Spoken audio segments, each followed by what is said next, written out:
Hey everybody, I'm over here doing some more slope exploration. So we're going to take a look at this first set of coordinates and we're going to graph them. So we're going to start with -2, -4. So we're going to go over here to -2, down to -4 and put a point right there. That's the first point. And then now we're going to go ahead and do 0 and -8, which is way down here.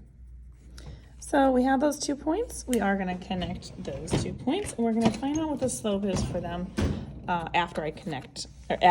before I connect those points. So if I'm looking at them, I'm trying to find my slopes. If I'm starting over here at this point and I'm getting down to this point, we're going to count 1, 2, 3, 4 points down. And since we're going down, we're going to do a -4. And then we're going to go 1, 2 over, and it's to the right, so that's going to be a +2. So I am going to just connect those 2 points so you can see what that looks like, hopefully. Let's see if that can be done easily enough. Not really, with my one hand and a ruler. While I'm videotaping this, this is a struggle. All right, so then you have basically, whoops, there we go. That. All right, so there's your first point-ish. It's a little off, but don't worry about that.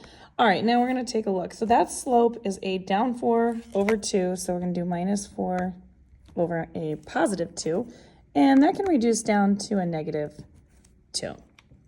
Now we're going to take a look at the second set of points. So -2, -4. So we already did that right here. And then our another point is a +2, -2. So I'm going to put a point right there. Do the same thing. So we are going to count from here to here. This time we're going up 2. It's a +2.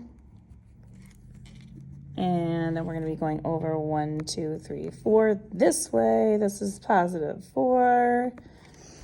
And so when I look at that, I reduce that down, I get a +1/2 slope. So that is the slope for that one. I'm just going to hand draw it. Probably better off that way. All right, so what does that tell me about these 2 points? If I'm looking at these 2 points, hopefully you can tell they actually are intersecting in a 90-degree angle. Now, sometimes it's not always that easy to tell that, and that's what you have these for. So our slopes, if you look at them, this one's negative, this one's positive. What I'm going to do is I'm just going to put this 2 over a 1, just so you can see the difference. So what you have here with perpendicular lines is that one of them is positive while one of them is negative, and they are reciprocal of each other. So 2 over 1 versus 1 over 2. So that is how I can tell what a perpendicular set of lines looks like just by looking at their slopes. If you want more questions like this, you can find them in my YouTube channel. You want Algebra, check them out under the parallel and perpendicular line section.